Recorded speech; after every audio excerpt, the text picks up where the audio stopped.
How does the opposition plan to hold the government accountable in its response to the report's 56 recommendations? Let's bring them in now. Joining me now are Conservative emergency preparedness critic Dane Lloyd and NDP ethics critic Matthew Green.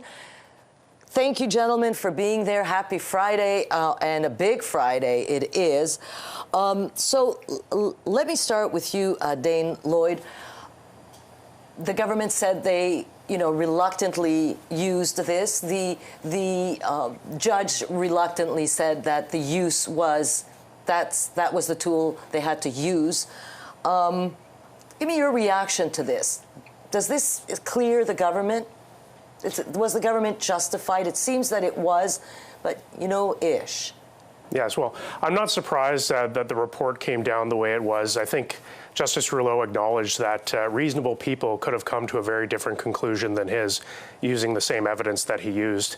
And I think the fact is he did reluctantly come to this conclusion because the factual evidence was not overwhelming to support the government's invocation of the Emergencies Act.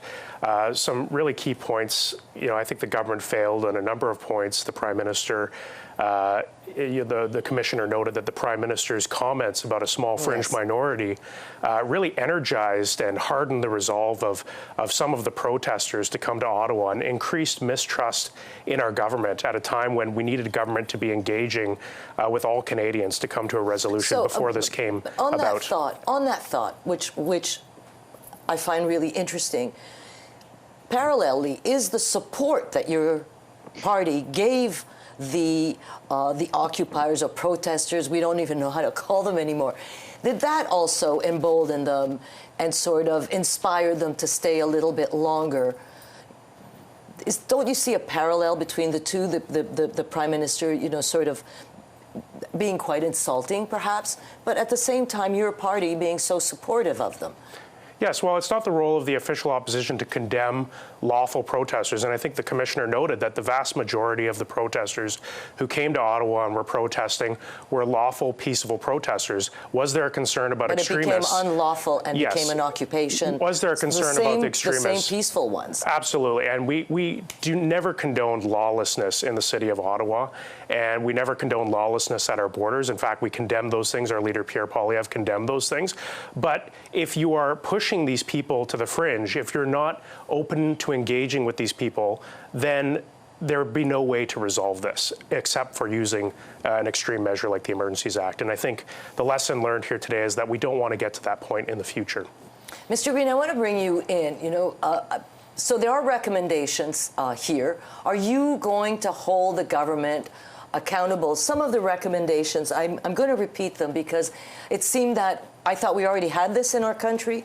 The creation of a single national intelligence coordinator for major events. Why don't we already have that? Better information and intelligence sharing between all levels of government and the police. Duh. So, it seems to me that it is your role as their partner to keep them to some of these recommendations. How are you going to do that? Well, even beyond that, I think it's important for us to know first the impact that this had on citizens, the fact that they were terrified, they were afraid to leave their homes, they were harassed and targeted.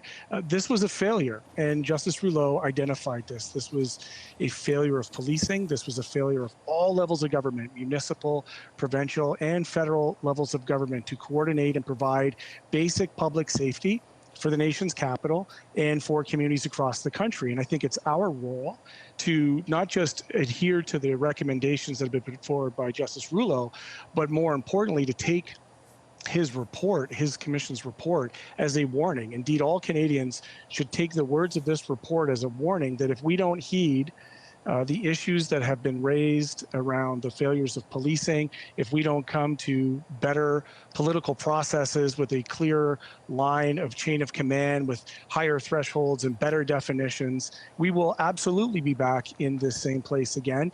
And putting politics aside for a moment, this is, I think, the duty of all elected officials across the country to heed this warning in this moment, and then moving forward, begin to remedy that, whether it's through amendments to the Emergency Act or addressing it through existing legislation.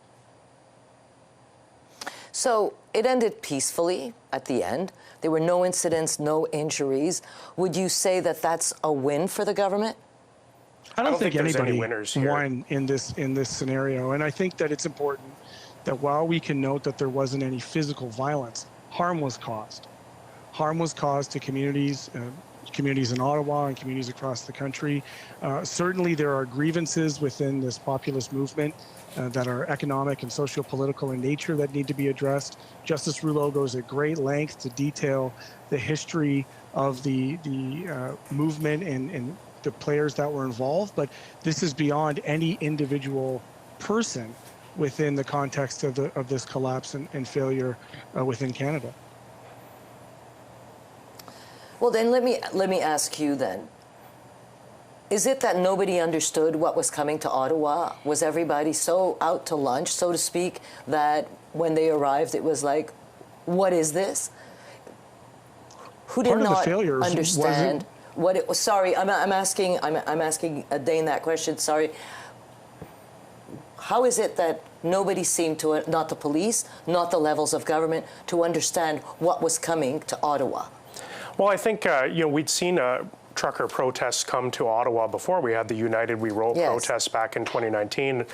Some similar issues, economic issues, but of course pale in comparison to COVID-19 and the impact that those issues had on Canadians.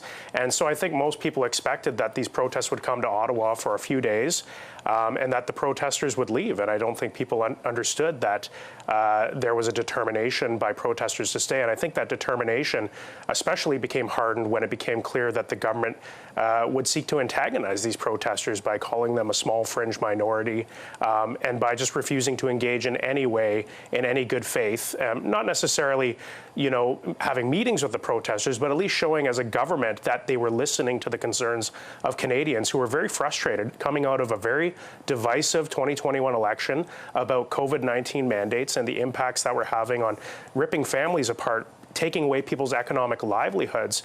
I have truckers in my family, people who chose not to be vaccinated for whatever reasons, who were looking at their entire livelihoods being taken away from them because of a government decision to block cross-border mandates. And these people just didn't feel they were being listened to by their government, and I think that hardened a lot of people's resolve. I understand and sympathize with them. However, the cross-border was also an American decision, not only a Canadian decision. Dane Lloyd, Matthew Green, that's all the time we have, unfortunately. Thanks for taking the time to talk to us and for sharing your thoughts. Have a nice weekend. Thank you. Thank you.